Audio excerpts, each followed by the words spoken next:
Live, सामाजिक सांस्कृतिक बांधिलकीचे यथार्थ दर्शन।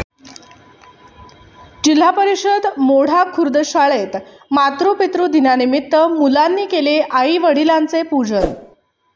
छत्रपती संभाजीनगरच्या सिल्लोड तालुक्यातील मोढा खुर्द शाळेत 14 फेब्रुवारी रोजी मातृपितृ दिन साजरा करण्यात आला।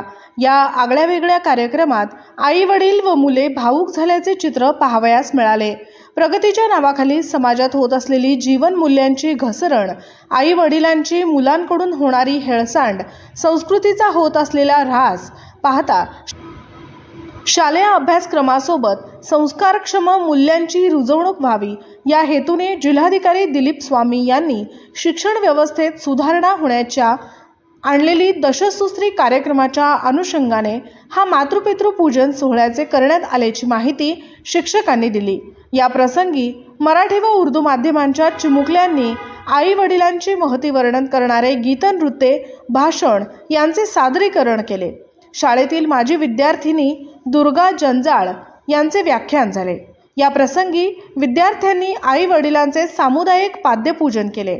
या प्रसंगी केंद्रप्रमुख सदाशिव बडक, मुख्याध्यापक दिलीप साखळे, सरपंच लक्ष्मण कल्याणकर, उपसरपंच रमेश साळवे, ग्रामपंचायत सदस्य, शालेय व्यवस्थापन समितीचे अध्यक्ष अय्यूब पठाण, शालेय समितीचे सदस्य चेअरमन एकनाथ पंडित, गावातील प्रतिष्ठित नागरिक, आजी माजी मान्यवर पदाधिकारी, सर्व शिक्षक वृंद यांच्यासह माता पिता पालक यांची उपस्थिती होती। कार्यक्रमाचे प्रास्ताविक छाया शिरसाट यांनी तर आभार सज्जन टाकसाळे यांनी केले। या कार्यक्रमाविषयी गावदर्शन लाईव्हला दिलेल्या या प्रतिक्रिया। गावदर्शन लाईव्ह प्रतिनिधी गणेश याके, छत्रपती संभाजीनगर। प्रथम मी पूर्ण मोढा खुर्द शाळा केंद्र प्रमुख आणि यांचे आभार मानतो आणि त्यांनी एक चांगला सुसंस्कारित संदेश यांच्या मुलांच्या मार्फत आणि आपल्या आज शासनाला गरज करावं लागून राहिली या लोकांना प्रवृत्त करण्याची। पूर्वी जो म्हणजे संस्कृतीनुसार छत्रपती संभाजीनगर जिल्ह्याचे जिल्हाधिकारी सन्माननीय दिलीप स्वामी साहेब यांच्या संकल्पनेतून संपूर्ण छत्रपती संभाजीनगर जिल्ह्यामध्ये दशसूत्री कार्यक्रमाचं आयोजन करण्यात आलेलं आहे आणि या कार्यक्रमाची सुरुवात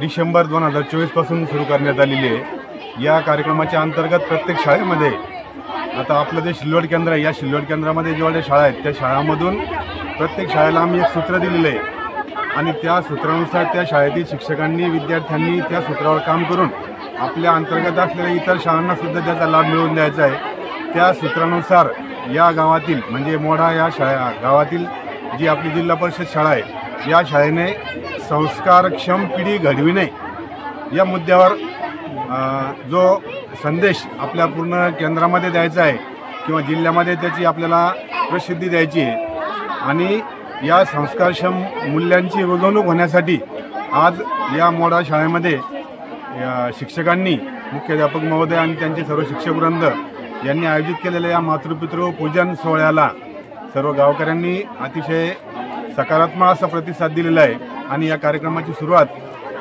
या सिल्लोड केंद्रामध्ये अतिशय भव्यदिव्य अशी झालेली आहे आणि यापुढेही दररोज या कार्यक्रमाचा आढावा घेऊन सर्व विद्यार्थी आपल्या आईवडिलांचं पूजन करूनच शाळेत येतील अशा प्रकारचा आम्हाला आदरणीय कलेक्टर माननीय दिलीप स्वामी यांनी जिल्ह्यासाठी एक उपक्रम राबवला आहे दशसूत्री आणि त्यातलंच एक सूत्र की आपल्या संस्कृतीची रुजवणूक आणि मातृपितृ पूजन। तर त्या दशसूत्रीच्या एका सूत्रानुसार हा उपक्रम आमच्या शाळेत जिल्हा परिषद प्राथमिक शाळा मोढा खुर्द येथे मुख्याध्यापक आदरणीय साखळे सरांच्या मार्गदर्शनाने आम्ही सर्व शिक्षकांनी हा उपक्रम राबवला आणि त्या सूत्रानुसारच आपल्या विद्यार्थ्यांना भारतीय संस्कृतीची ओळख आणि त्याची रुजवणूक व्हावी आणि आपल्या आईवडिलांबद्दल त्यांचा मान सन्मान त्यांचा कसा करावा, काय करावं हे त्यांच्यामध्ये रुजवण्यासाठी आम्ही हा छोटासा उपक्रम इथं राबवलेला आहे।